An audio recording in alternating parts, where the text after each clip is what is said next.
Good afternoon. It's been 7 weeks since I had my since I had my knee replaced, and so I have nominal pain other than when I go to the physical therapist or something. So I can't really talk about my pain. I can talk about existential pain and things like that. But I've been trying to write a book, a novel, and I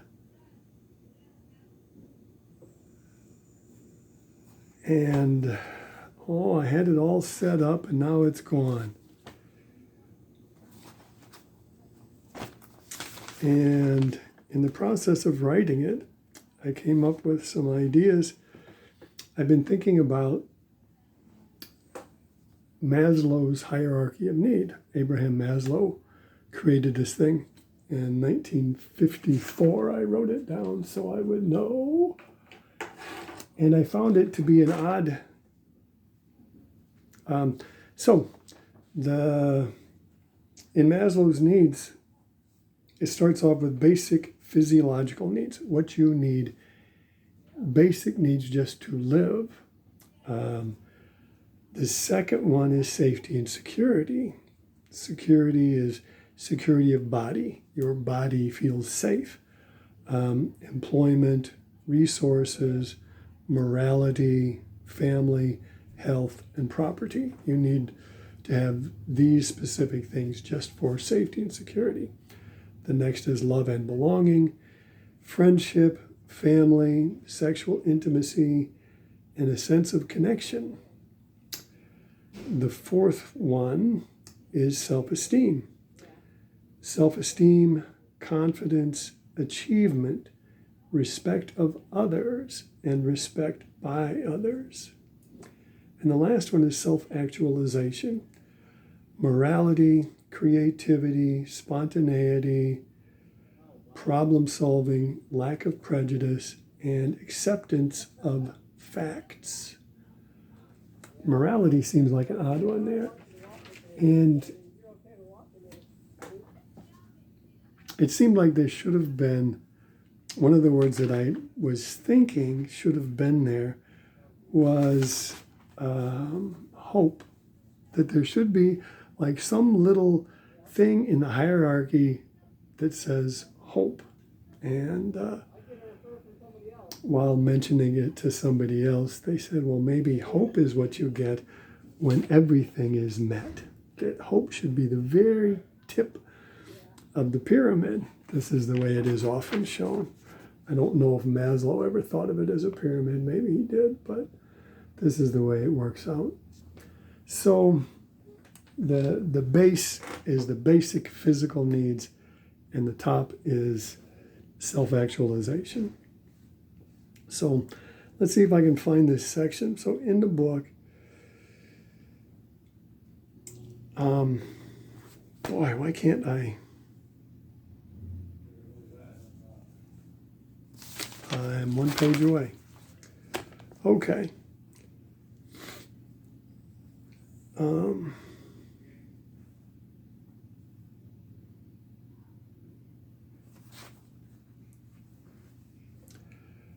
Maybe this is the right place. Most office workers live lives of quiet desperation. Of course, I'm borrowing from Henry David Thoreau. Their waking hours are often spent in pursuits related to their employment, preparing to go to work, 1 hour plus or minus, going to work, 1 to 2 hours plus or minus, at work, minimum of 8.5 hours if you have a normal job, going homeward, 1 to 3 hours. For some unknown reason, the commute home is often worse. So a minimum of 10.5 hours related to your job. Most people, so on an ideal day, a worker is likely to have 4 to 5 hours to not work. So 4 to 5 hours of complete freedom, unless, and there are many things that can fit into the unless something needs to be done or finished or devised or created or brainstormed before 9 a.m. And thus the 4.5 hours of complete and utter freedom can become a sleep deficit of several hours at no extra pay. The promise of a bonus, perhaps a nice $1,000 because the business made $1,000. Sorry, I'm being pessimistic. And so the worker is spending most of their waking hours related to their jobs. Thank the gods for weekends.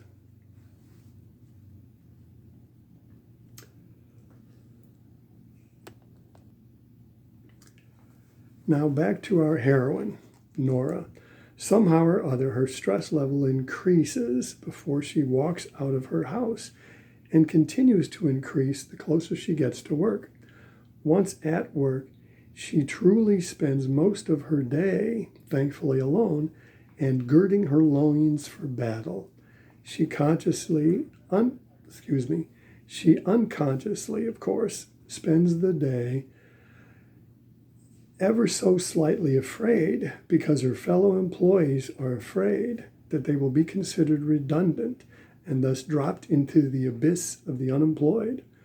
Nora, who is a truly kind soul, has found herself to be in constant awareness of her surroundings, always in some form of wondering, unconsciously of course, whether she needs to fight, flight, or freeze. The survival instinct of the prey animal is part of the office worker's mentality. It starts in school where we are constantly jockeying for position on the ladder of status, which is always a mating ritual. Which male or female am I good enough, smart enough, strong enough, ruthless enough, grandiose enough, mercenary enough, pitiful enough, or kind enough to get? In one way or another, our successes in life are sometimes based upon the defeat of some other real or imagined enemy. And Nora never goes to work without scanning the horizon for predators. And most of her life, she has tried to be invisible. But prey animals have to eat, and so they go out into the world and eat constantly, looking around, jumping at shadows, trying to blend in and hide their scent. Most prey animals also fight for procreation privileges. I remember Professor Hallberg in Humanities 1 saying that there are 4 F's in the ancient world: fighting, feeding, finding, and procreating. When a person is 13 to 25 years old, all activities are for mating purposes. Perhaps not. People read for other reasons. People write for other reasons. People create to prove that they are alive. People create to prove that they are humans. Humans choose being human. Animals do not know that they have a choice.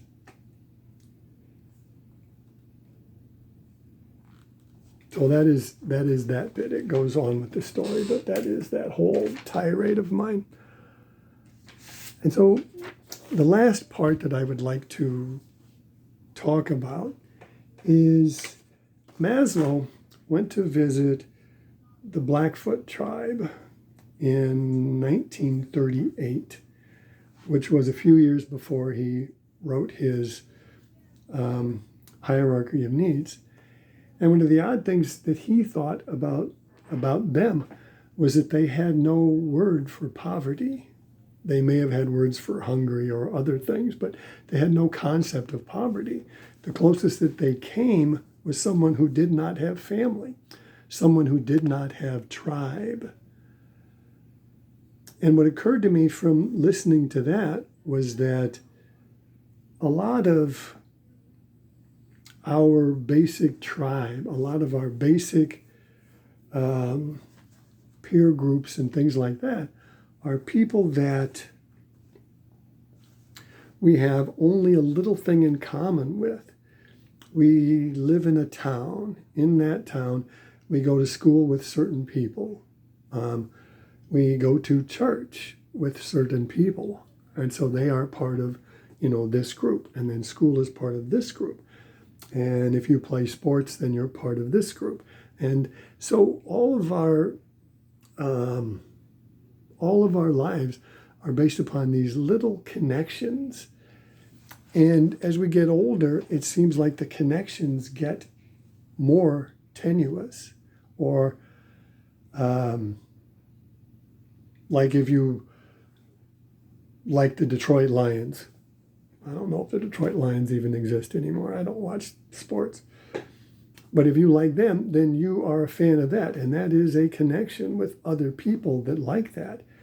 But that can be a connection that serves you no purpose. I mean, if you're going hungry, you can't go to them. You can't go to them and solve the problem. If you are having problems in any way, you don't have a tribe. It's possible that you don't have a family anymore that is functional. Humans spent most of our existence until probably 5,000 years ago, maybe 6, but something in there, where we were all part of a small tribe. We were all part of a village. We were all part of this group. And it was a tight group. And when you were attacked by another group, everybody fought. There wasn't anybody that didn't fight. You were all part of this. And there was the idea that if someone was hungry, it could be because they didn't have family, but it could also be because everyone was hungry. Nobody was finding food. Nobody had enough to eat.